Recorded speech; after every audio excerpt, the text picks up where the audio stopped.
भक्तीचं लक्षण सांगितलं। मनुष्य जन्म दुर्लभ तुम्हाला मिळाला, मिळालेला मनुष्य जन्म याचं सोनं करायचं असेल तर मनुष्य जन्मानं या जन्मात आल्यानंतर देवाचं भजन केलं पाहिजे, देवाची भक्ती केली पाहिजे। आणि ती भक्ती करत असताना नवविध भक्तीपेक्षा ज्ञानेश्वर महाराजांच्या 8 दर्जाचे असं ज्ञानी आणि अर्थार्थी या 4 भक्तापेक्षा श्रेष्ठ भक्ती जर कोणती असेल, संकल्पावी माया संसाराची। या संसारावर आपण जेवढं प्रेम करतो, या प्रपंचावर आपण जेवढं प्रेम करतो, तेवढेच प्रेम जर आपण भगवंतावर केलं, तेवढेच प्रेम भगवंताच्या नामावर केलं, तेवढेच प्रेम देवाच्या असणाऱ्या या देह दिलेला त्याला समर्पित केलं तर आपल्याला परमात्मा गेलेला प्राप्त होतो। कसा?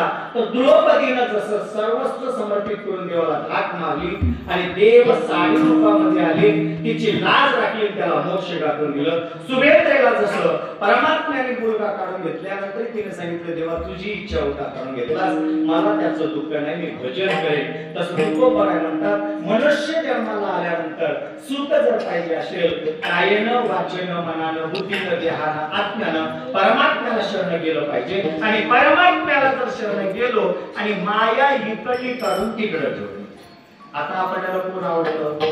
पिल्लर, बाया, चेनी, बिझनेस, तसं आपल्याला आवडतं पण लेकर, बैल, शेत, धंदा आणि आपलं प्रेम याच्यावर। तुकोबराय म्हणतात, हे प्रेम काही कामाचं नाही। प्रेम करा कसं? मीराबाई सारखं प्रेम करा, राधे सारखं प्रेम करा। आणि असं प्रेम भगवंतावर केला तर निश्चित परमात्मा तुम्हाला असणारा प्राप्त होणार आहे। आणि हे होण्यासाठी म्हणून 2 दृष्टांत दिले, कारण भक्ती ही स्त्री रूपक असल्यामुळे 2 स्त्रीचे दृष्टांत दिले आणि ती 2 चरणाला आणि 2 स्त्रीचे दृष्टांत आहे। पण हे तिकडे जात नाही, एक माझी सीतामयीचं आहे, एक उत्तरेचं सुद्धा सांगता येतं, कितीतरी सांगता येतात। पण अशा 2 स्त्रीचं तुमच्या समोर चरित्र सांगितलं, त्या स्त्रीनं स्त्रीची भक्ती कशी केली जाते याची सुखमा आपल्या समोर ठेवली। म्हणून झालेली सेवा सद्गुरु चरणी समर्पित करून या ठिकाणी शेवटला पूर्ण विराम। फक्त जाता जाता सगळ्यांना विनंती होते